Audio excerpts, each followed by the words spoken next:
کرنے کے لیے اللہ تبارک و تعالیٰ کے لیے ہوگی ہماری تمام عبادت، اور اس عبادت میں ہم نہ نبی کو شریک کریں گے، نہ ولی کو شریک کریں گے، کسی کو شریک نہیں کریں گے۔ نماز پڑھیں گے، نماز میں صرف اور صرف اللہ تعالیٰ کے لیے، روزہ رکھیں گے صرف اور صرف اللہ تعالیٰ کے لیے۔ میں تو یہاں تک کہتا ہوں میرے بھائیوں، اب آپ لوگوں کو میری بات صحیح لگے گی یا نہیں، ہم درود بھی پڑھتے ہیں کس کے لیے؟ اللہ تعالیٰ کے لیے پڑھتے ہیں۔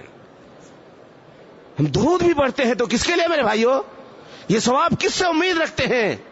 اللہ تبارک تعالیٰ سے۔ اس لیے تو کہتے ہیں اللہم صلی علی محمد، اللہ تعالیٰ کو یاد کرتے ہیں۔